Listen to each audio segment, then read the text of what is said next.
Hey friends, Father Frank Pavone here, National Director of Priests for Life, joined by Janet Morana, Executive Director of Priests for Life, on a very historic day. As you have heard by now, Roe v. Wade apparently has been struck down by the Supreme Court, but it's not yet the official decision, but it was leaked. Janet, this is unprecedented. Right. In history. We're going to talk about this, friends. We want you to know what this draft decision says, and we want to comment about what we need to do about it in the coming days. SupremeCourtVictory.com is the website we want you to pay attention to in the coming days. SupremeCourtVictory.com. Janet, this is a day of history. Well, first of all, Father, it doesn't matter where you are on the abortion issue, okay? But as an American, okay, whether you're pro-abortion or pro-life, as an American, you should be shocked, upset, and furious about this leak. What happened? Yeah. Well, what happened?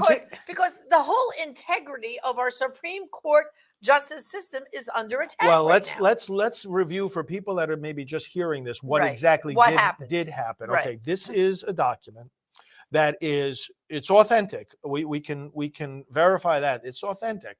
It is a draft of an opinion of the Supreme Court written by Justice Alito. Last night, Politico posted this on their website. Somehow they got it from somebody inside the Supreme Court.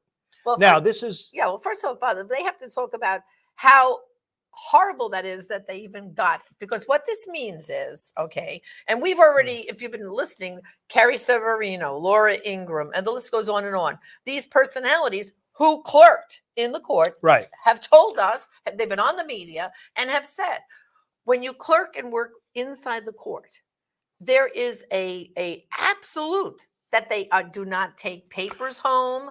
They can't even take a flash drive out of the building. Well, they can't reveal anything. And what Yeah. people also have to understand is, Father, is this draft by Alito. Well, we don't know how many times that draft was circulated among the justices and the clerks. And that's the process, And right? that's the It gets process. circulated, You they know, comment. Let's face it. Let's go back. December 1st, they heard the oral arguments. Right. About a week later, they voted. They knew where they were going to stand on this decision. And then over the next, it takes months and months. That's right. And months Of writing. Because what they meeting. do is they go back and forth and Right. they go back and forth. In fact, if we go back to Roe v. Wade itself, if you remember, Father, that little sentence about viability, that got thrown in at the end. At the last minute. Yes. So Yes. this draft, we don't know. And people might be saying, why is it taking so long to come down with the decision? Well, that's because this draft is not the final version yet. Right. We don't know how much more passing around. And because what they do is, like, let's say a clerk from Alito's office will send it over to Kavanaugh or send it to Amy Coney Barrett. Yeah. And they'll circle something and add something. Well, what they're going to do, what they progress. have to decide is, well, first of all, like you said, they take an initial vote. Do I agree? What's the holding that I want to affirm? Right. Like, we're going to uphold the Mississippi law. This is about, of course, again, for those that are new to this, about the Mississippi law protecting babies in the womb starting at 15 weeks, which the court says you can't do. Okay. So are you going to uphold that, or are you going to take a different position? Do you want to strike down Roe v. Wade, or do you want to uphold Roe v. Wade? So they decide on what their basic position is.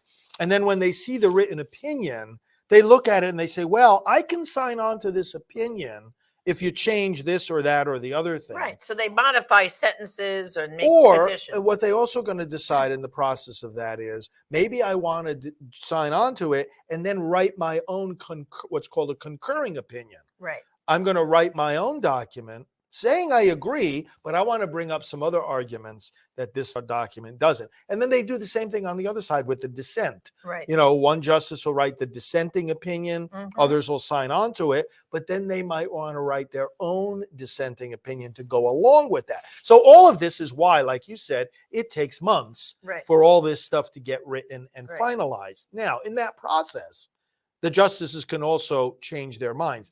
But it seems to me on a fundamental matter like this, if you've got, as the Politico story verified, already a majority of justices, as in 5, signing on to this, and we'll talk in a minute about exactly what this says, that would be a big deal to change your mind, because it's such a fundamental point.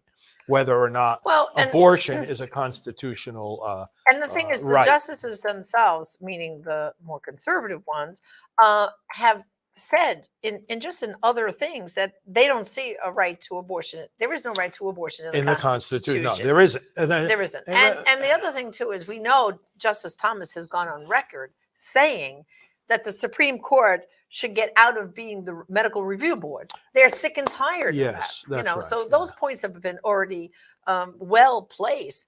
But the other point I don't think anyone's catching here is Politico. How come nobody is calling them to task for what they've done?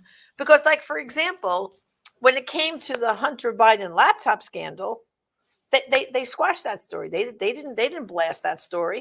So when they were presented, when this clerk, it's got to be one of the clerks, right? Well, there's 45 people that have access to this. The 9 justices, right, and then 4 clerks assigned to each one of them. Right. So you've got a pool of people, 45 in all. Yeah, any one of them could have. Any one of them, which is totally unethical. If they're a lawyer that is clerking for the justice, they could be disbarred. I mean, they're going to be. They're going to be disbarred. But the question goes back with Politico. Yeah. They got this just like they got the Hunter Biden laptop scandal. They sat on that story. So what possessed them to put this out there? Listen, friends, if you have questions, ask your questions. We'll get to them. It might take a little while for us to get to them, but ask your questions. Now, for example, Donna is asking a very, very good question. Will they still allow abortion in the cases of incest or rape? Donna, the issue here is this, that the court in this decision, this draft decision of Alito, is saying that these policy matters on abortion should be decided by the legislators. So if in your state you can convince your lawmakers to pass a law that does not allow abortion in cases of rape and incest, or if in another state people can convince their lawmakers to include the exceptions of rape and incest, the Supreme Court is saying, as long as they have a reason for their law, this is what's called the rational basis review, then it's constitutional. Right. In other words, abortion has been given this special constitutional status. And this is what doesn't make sense, as we'll go into some detail on this, because abortion isn't in the Constitution. And there's nothing in the Constitution that says that the states cannot legislate on abortion. So Alito is saying, well, then let the states do their job. Right. Why should public policy that affects you and me and our children and grandchildren be determined by unelected judges, unaccountable justices on the court? Why? It'll do it through the elected. So Donna, that would be up to the states. And so the Right to Life League is with us. Thank you for being with us. If Roe is indeed overturned, the battle goes to the individual states. How can national pro-life organizations now pivot to support the numerous state pro-life organizations? Well, actually, yes. One is to bring attention to them and urge people, like we've been urging people, Janet, get to know your state legislators now. Exactly. And connect with your state groups, right? Yeah. But we should also point out, it doesn't take away the national role. It doesn't take away the role of the Congress, okay? Because Congress, according to what the court is doing here, would still be able to legislate on abortion.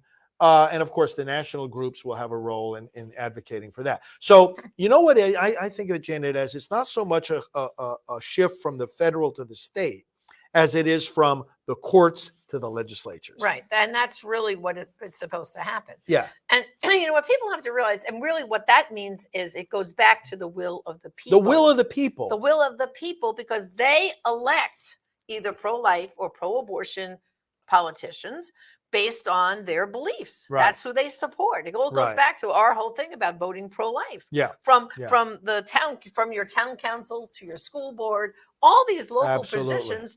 You know, where did Obama start? As a community organizer. Community organizer. I mean, you got to start on the small people there and work your way up. Let's talk about why this might have happened. You know, this is unprecedented. Right. I mean, actually, go back to the early 70s. In the case of Roe v. Wade, there was a leak. And the movie Roe v. Wade, we were involved in bringing that about, tells the story. of the leak, when the justices had their first vote on the Roe v. Wade decision, it was going in the direction of pro-life, right? Upholding the Texas law. Some of the justices didn't like that, and they leaked to the not any written opinion. This is a first for a whole opinion to be leaked like this. But they leaked not the opinion, but they leaked the outcome of the vote in the hopes of doing what? Stirring up, right, the people to pressure the court so that maybe at least one justice would change his or her mind. What could be happening here? What could be happening is they're getting close to issuing the decision. The folks on the inside see it's going the wrong way for them. Okay, it's going to strike down Roe v. Wade. They're starting to get desperate, okay, because their efforts to persuade the justices internally haven't been working. Right. So they say, you know what? Let's just burn the whole thing down. Let's get this out and cause so much public unrest. Now, who knows what kind of threats these justices are receiving, and their families. Right. And now this stirs it all up, because it's one thing for a decision to be leaked after it's been made, but before it's been published. It's another thing for it to be leaked before the final decision. In other words, justices could still change their minds. And that's the pressure tactic here that may be apparently is going on. Well, and we also have to look at Chief Justice Roberts, because I'm sure walking into that building this morning, he was not a happy camper. No, because he's got a clean house now. Because no one can feel confident right now in anything. It's bad. It's very bad. I mean, I want to know if they're going to get the IT department in there and scrub all the computers to see. Well, there's got to be some sort investigation. Yeah. Somebody was asking, would the FBI get involved? And so I don't know. So someone is asking, what did I do when I heard the leaked opinion? I had just gotten off a prayer call about the Dobbs case. Right. Every Monday night, there's a little prayer call at 8:30, which is right around the time that the Politico thing was posted, with Marjorie Dannenfelser of Susan B. Anthony list. We had about 100 people or more from around the country praying about the Dobbs case. And no sooner did I hang up from that call, I texted Marjorie and I said, hey, good job. It was great to be on the prayer call with you. And then she texts me back a very unusual message. She says, news, checking into it. And I said, what does she mean by that? So right after that, I got a text from one of our close associates saying, leaked opinion on overturn of Roe v. Wade.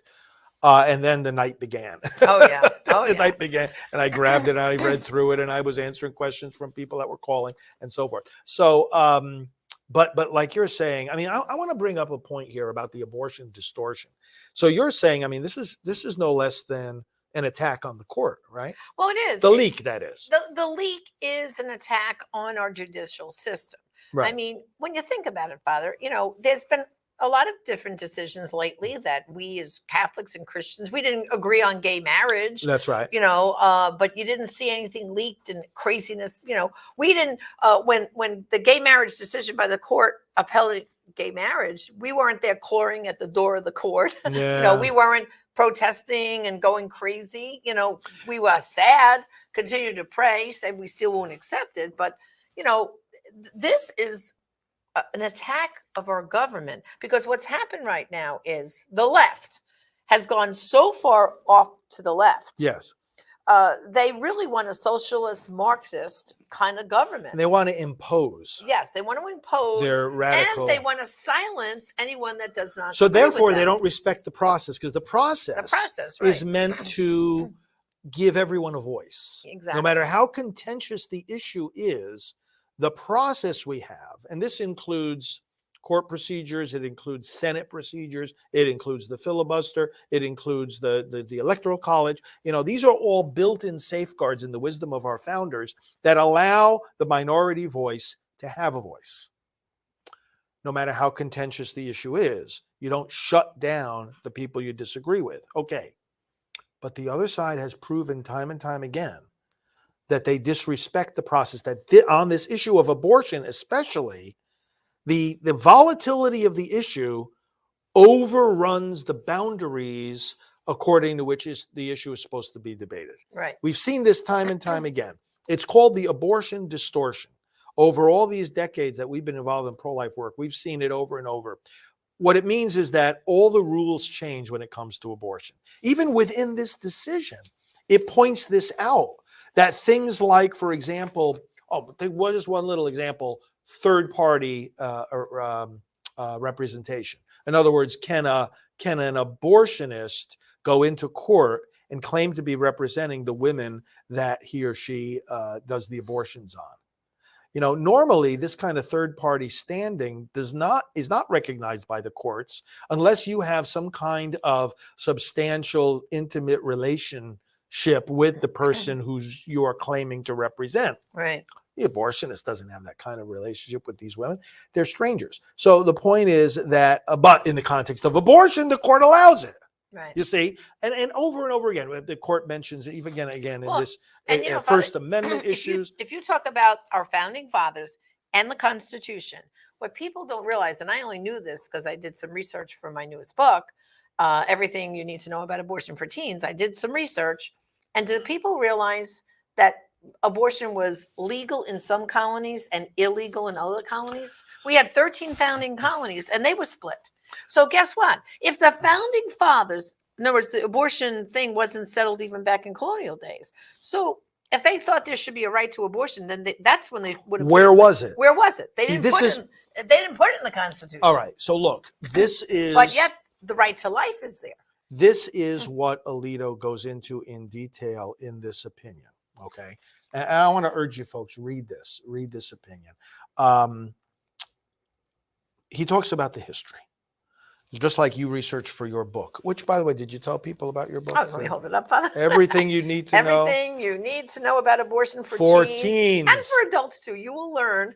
They can just go to abortionandteens.com, place an order. I'll autograph it for you. I mean, if you really, really want to know about the history of how do we get to Roe v. Wade, I paint it all in here. Like I said, I go back. And then here's the best part, Father. Look at this. A photo album of the baby starting at 7 weeks. So the baby has its own little photo album here. So I'd love to send everyone an autographed copy. Everything you need to know about abortion for teens, available at abortionandteens.com. But let's talk about the history, and then we'll take some more questions. Right. Alito goes into the fact that, look, you look back we got the common law from England. Right. The common law protected the unborn. Right. We inherited it in the colonies. There was no right to abortion. And then in the 1800s, the laws started getting codified against abortion. Now, like you point out, they were different in different colonies. Some of them, made it a crime after quickening because that's when you had evidence that there was life inside. Now we know the baby moves around after 6 weeks of development, not 4 months. Heart starts beating at 21 days. Yeah.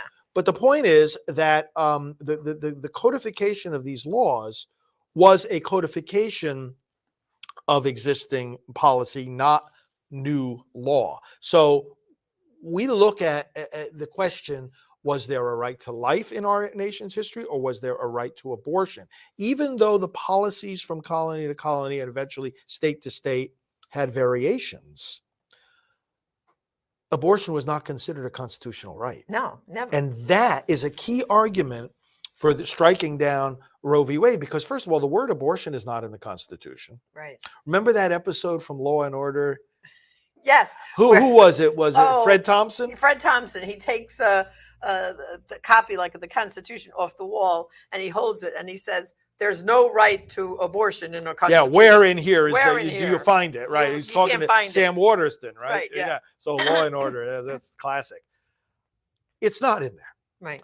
So what the other side will try to do, and what they have done in these arguments in this case and in other cases, has said, okay, no, it's not in the text of the Constitution, but it's still a constitutional right. But the court has told us that if you have a constitutional right, it's not in the text, it has to be in the history and traditions of the country.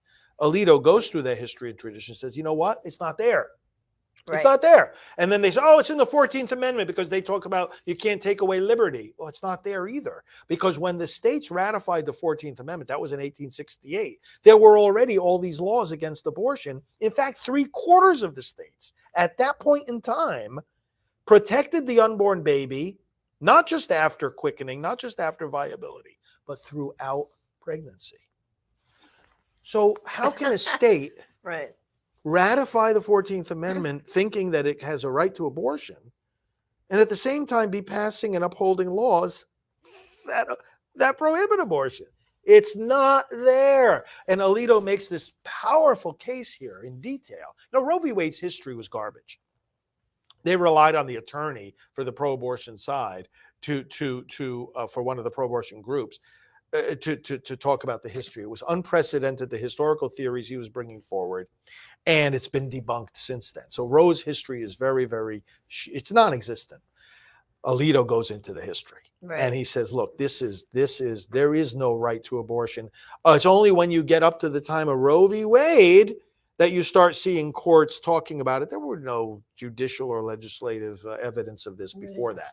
So, well, and Father, I saw some people asking, how do we know, in fact, that this draft is genuine, that this is Alito's writing? Yeah. And I think I've already heard a few experts on the media say, if you look at his other writings, it's his style. No. Right? Yeah. What you have to understand is we, and even more so the legal experts in the court, we've read hundreds and hundreds of these kinds of documents. The documents have a very, very specific way. And not only does this conform exactly to the arguments of this case, but it's and the format of Supreme Court opinions, but it's exactly Alito's style. Right. His arguments, his priorities. It reflects what he was saying in the oral arguments. This is authentic. And everybody who knows this stuff and reads through it, and I've read the briefs in the Dobbs case, and when I read through this last night, I said, it's perfect. It's perfectly in. Well, so I'll tell you right now, there can be Father, very little doubt that this is an actual. I feel my heart goes out to the justices and their families, because I can imagine they got very little sleep last night. Well, yeah. And to be honest, if I was married to Justice Alito, I would have called security this morning and asked for a police escort. Well, I wouldn't be take surprised him to the court. I mean, I would be, because they were already, the pro-aborts were already picketing outside of Clarence Thomas's home and others. They were already swarming around them and creating pressure. So I think we, as a nation, we have to be praying for all the justices, really, right now, because we are in a constitutional crisis right now. I hope people realize that. Well, friends, go to SupremeCourtVictory.com. You can study this case in great detail, and we'll put up there the link to the Politico article where you can actually find this document. Right. You can print it out too, and so forth. So there was one question. Yeah, someone's asking, where do we think the states stand on the issue today? Well, there's more states that have protection for the unborn than don't. Yes. Yes. With the laws that are in place. I mean, momentum has been on our side. It has been on our side, but there has been states like, for instance, Louisiana is one I know off the top of my head, but a bunch others that said they already passed what they call trigger laws. That said, when Roe v. Wade is overturned, abortion will be 100% illegal, no exceptions in our state. Yeah, and you basically have a 20-20-10 split right now, as far as like if this becomes which it seems like it's on the track to becoming the dominant opinion here in this case, and the states can do what they want on abortion, you're going to have about 21 states where the unborn are going to have some serious protection. And we've been seeing states moving in that direction right here in Florida. We just had Governor DeSantis sign the 15-week bill, just like Mississippi, protecting babies, right? Oklahoma's been going wild. Oklahoma just passed a bill, too, saying that abortion is going to be illegal in their state. A number of other states. And, of course, on the sad end, we have New Jersey, where your former home, they've been bad governor. They put abortion in their constitution.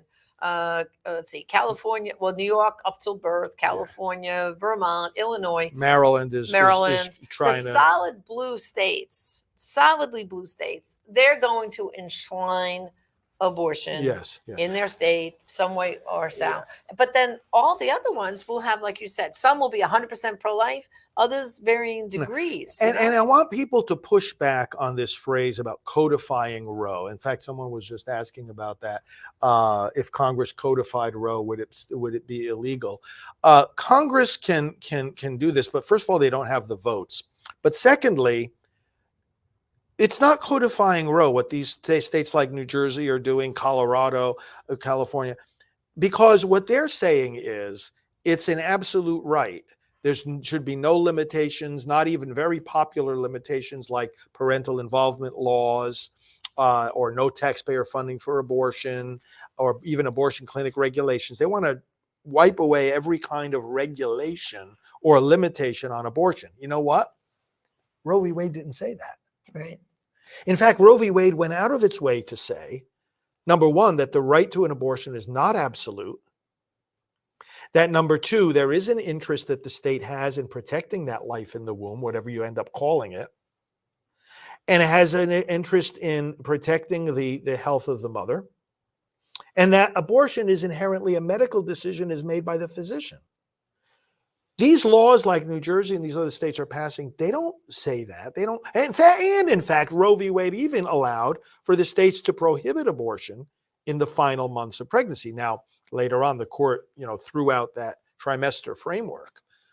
But when the Democrats say we want to codify Roe, either they don't know what they're talking about, which is a very, very real possibility. That's very real. Or they're deliberately trying to deceive people, because Roe v. Wade is Roe v. Wade is completely unreasonable, but in comparison to these laws that they're trying to push of unlimited abortion, it's very reasonable. Well, it's very different. I have to tell you, Father, when I stayed up late last night too, watching all the reports, but when I woke up this morning, you know what my first thought was?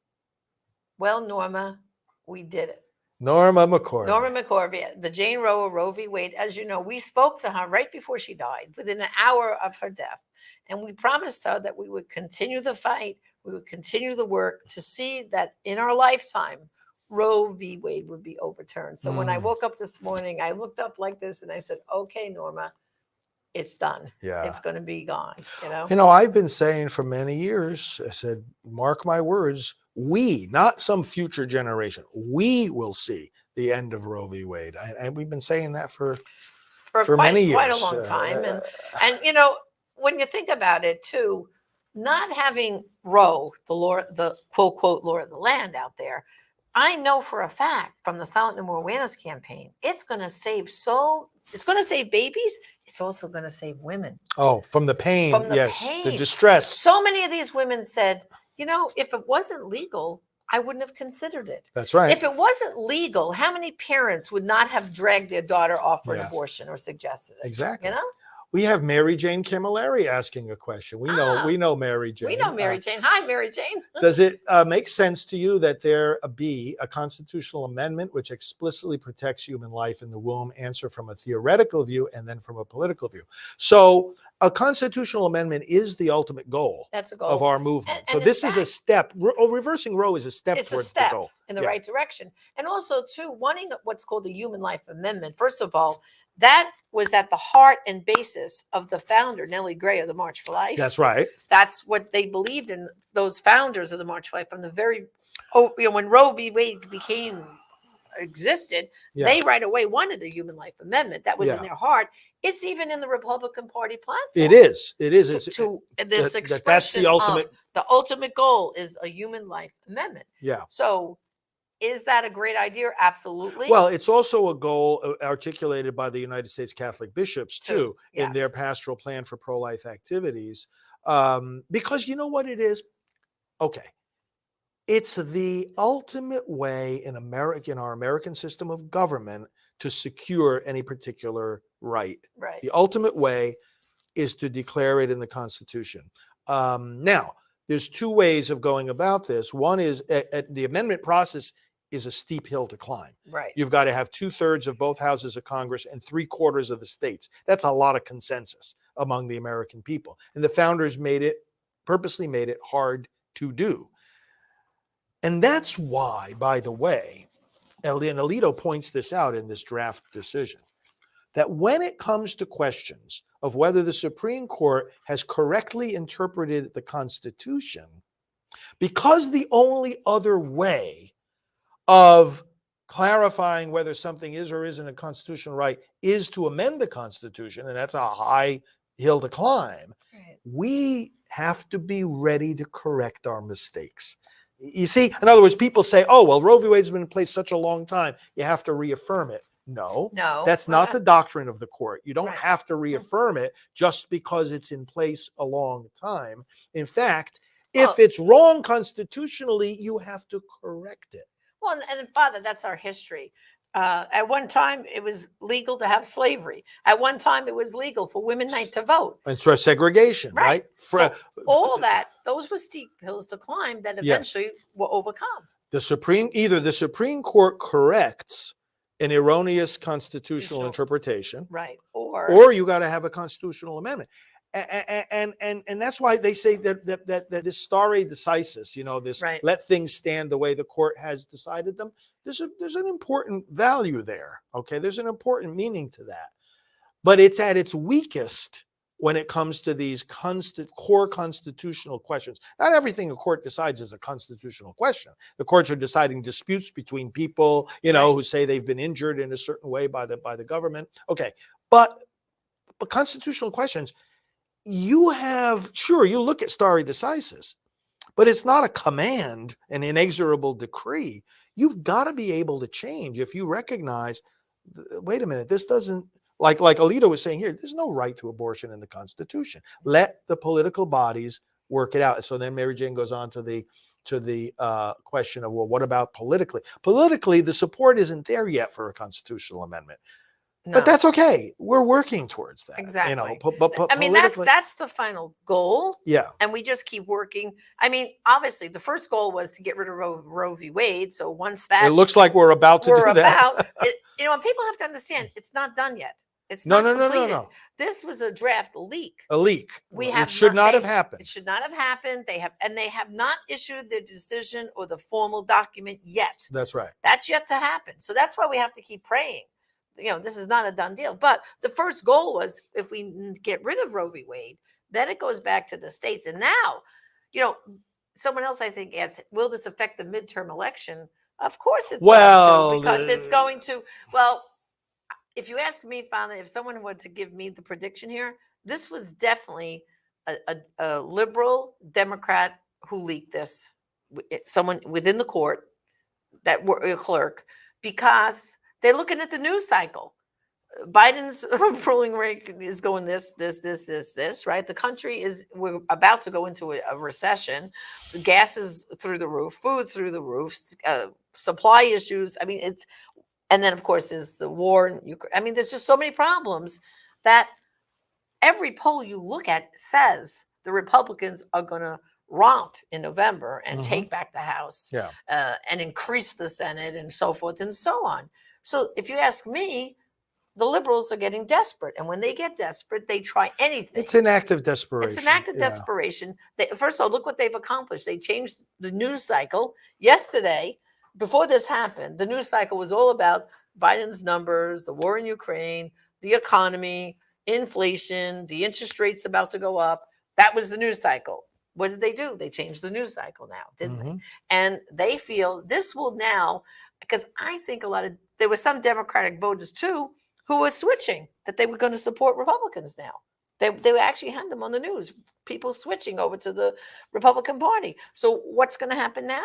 Well, all these people who want to keep abortion, that's going to gin them up to get out and vote. I think that's what this is, a tactic to get. Well, my challenge to the other side is make your case. They don't want to describe what they defend. So make your case. You think dismembering a baby is okay? Right. Show it to us. Show America what an abortion is. Show it to us. Show it. As a matter of fact, they can go. We have a let's webpage. let the camera focus on you for a minute. I'm going to get some. Let's get the board that shows the abortion diagrams. I think it's right there.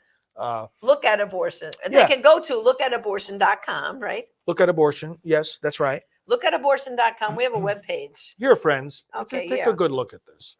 The Democrats won't show you this. No. But this is what they support. So this is what, we want Roe v. Wade. We want Roe v. Wade. You want Roe v. Wade? This is what you want. This is what you want. In fact, let me bring it closer to the camera. This is what you want. This is what an abortion does. This is a medical diagram showing literally the dismemberment of the baby piece by piece. And my goodness, I mean, how can any civilized person allow this or agree with this or think that this is constitutional. There it is. I mean, this is what it is, brothers and sisters. So yeah. So we have to keep showing the people. But all right, well, let's look at some of these other questions. Let's see what a couple of these other ones. Will the person who leaked it be found? Well, we hope so. We hope so. Yeah. Well, like I said Be earlier, Father, prosecuted, yeah. well, first of all, they have to first find who the person is. And I have a hunch they're going to have to check everyone's computer system there to see outgoing emails and all that. And they could find out from what computer it came from, that this was sent. This had to have been passed electronically, Father, right? I mean, that's how this was leaked. So some computer within that Supreme Court building, somebody pressed the button and leaked it. Yeah. And then if that person is a lawyer, because a lot of the clerks are attorneys, they're in their beginning of their career. Right. If it's an attorney, they will be automatically disbarred, 100%. And if any other charges can be brought against them, I don't know. That's for the courts to figure that part out. But somebody said, how will this affect the midterms? The other side is going to try to say the Supreme Court is taking away our right to abortion. That's not what's happening. No. The Supreme Court is throwing it back to the people, both on the federal and the state lawmaking level, to decide to work out the competing saying, arguments. Whether abortion is legal or illegal is not the decision of the courts, but the decision of the of the people. Okay, so in that sense, it can help the midterms quite a bit.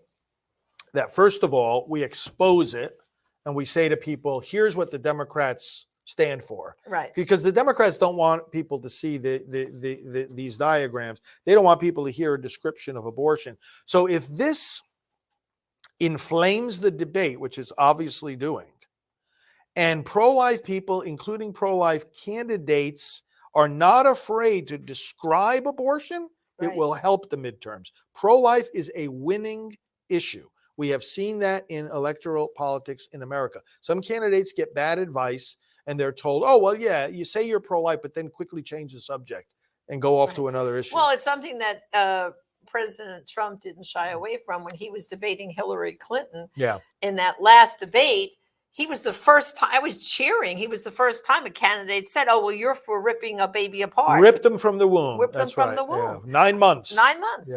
Yeah. And that's what the Democrats are for, abortion to birth. And so you got to call them out on it and say it is what it is. Here's a very good question from Iris. Father, you said this is the first step in the right direction. What is the next step? Do we get to vote pro-life? The next step after the court takes what the court is doing here, again, if this becomes the actual opinion, is taking away the obstacle for the lawmakers to actually protect the unborn. And prohibit abortion. And protect the mothers. So the next step is to get those laws in place, both on the state and the federal level. So we have to get to know our state legislators, work with them, advance pro-life legislation in the states and in the Congress so that more and more and more babies are actually protected under the law in more and more circumstances. And Father, just at the federal level alone, this is going to really help. There's all kinds of legislation that's been sitting in the hopper there. And and if we increase the House and the Senate in the midterms, well, the Born Alive bill. All right, so let's let a few of the steps in the Congress. Born Alive, start by protecting babies who survive abortion. Right. Okay. That bill could come out of the hopper and be signed into law. No taxpayer funding for abortion. Right. Okay. Fetal pain was another one. Protecting babies. Well, see, then they have to decide at what limit are we going to put abortion on the federal level? Because right now there is no federal law that stops abortion at any time in pregnancy. The people should ponder that for a moment. There is no, if a healthy mother carrying a healthy baby wants to get an abortion the day before birth, there's no federal law that prohibits that. Right. No federal law. So the federal lawmakers need to decide, what are we going to do? Are we going to do what Mississippi did? They could. 15 weeks, what Florida just did. Okay, this is becoming more popular. Because now, I mean, the court is saying, with this opinion, by the way, Janet, the court doesn't just say that 15 weeks is constitutional. They're saying the states can protect all the babies from the beginning. Right, whatever they want. So that's but on the federal level, realistically. Well, the problem we have on the federal level too right now, Father, is we have a pro-abortion president. So even if we get it, the House and the Senate to pass it, this is why we have to get a super majority. Right. Because even if Biden vetoes it, they can override a veto. But but do you have enough? We don't have enough right now. We don't have enough right now. If the November midterms are so dramatic that we were to get a super majority in the House, which is quite possible, in the Senate it's a lot harder. But if that were to happen, you'd be looking at veto override. Yeah, veto override. So that's to me why we have got to get out and vote for this election. Everyone should be, check myvoterregistration.com, make sure your registration is intact. And we've got to get out and vote because we could make a huge difference for the unborn and protection and their mothers. Let's look at some of the other questions that are coming in. And thank you everybody for your participation and in all of this. Let's see some of these questions. Give us a second here to look at them. Okay, we saw those. Is any country so polarized over abortion as ours? Well, I worked at the Vatican for a while, and European leaders used to come and sit with us and talk. And they said, oh, you guys in America, pro-life, pro-choice, and you go out on the streets and it's a big battle. And in the elections, we have the battle, but, we're more quiet about it. So a lot of nations, all nations have this battle to one extent or another. But a lot of them are more, I don't know, the battle is more quiet. Well, but the other thing, too, we have to point out, Father, is America, we are the most extreme country in the world on abortion. Because most of Europe only allows abortion in the first trimester. That's right. Weeks. Yeah. We're in the company of China, North Korea, right, Vietnam, like all these communist nations. They're partnering with us. They're going, oh yeah, we want to do what America does. So when you combine that extreme policy with the American spirit of free speech, protest, freedom of assembly, redress of grievances against the government, we got a strong tradition of standing up for what's right, even when the government gets it wrong. We're probably the most volatile on this issue. Yeah, I would say. Yeah. Okay. Let's see what else. My church has a pro-life group. I want to get involved. Where can I start? So good. Well, start by first of all prayer. I always tell everybody, if you want to get the church active, start with them praying for abortion. Rosaries for life. Adoration. But let's remind them, Father, because this is a thing that does not get mentioned enough. Brothers and sisters, the bishop's pastoral plan for pro-life activity actually says that in the intentions, the prayer and intentions of the faithful, there must be one petition for life. Yes. At every single mass. Yes. And I'm sure many of you don't even hear that. So there's one thing you could do, point it out to the priest. And they could get the petitions from us. Yes, on our website. prolifeliturgy.com. We have them there. Yep. So at every mass, you're supposed to hear a prayer to end abortion, or a praying for the mothers considering an abortion, praying for the babies that might be aborted tomorrow. For a culture of life. Culture of life. Yeah, exactly. It's supposed to be mentioned at every mass as one of the intentions. So that's step one. And then, like we just said, what about having a rosary for life? And once you get people praying for an end to abortion, then they're at least thinking about it, and then you can get them activated. And I always tell them, if you want to see, because a lot of people think, oh, not in my neighborhood. Oh, we don't have abortion happening in my area. Now, I'm sure you do. You just have to go and see where the nearest abortion mill is, One of the ways, too, for a parish pro-life group to get started is to connect with the local pregnancy centers in the community, find out what they're doing, what help they need, and how we can publicize, get the priest over there to see it in person, and how we can publicize the center through the parish means of communication. That's very important. That is. And that's very fruitful. And also, too, messages for those who've had abortions. We have that webpage, Abortionforgivenesscom. They put in their zip code. They see where the nearest Rachel's Vineyard or other healing ministries are.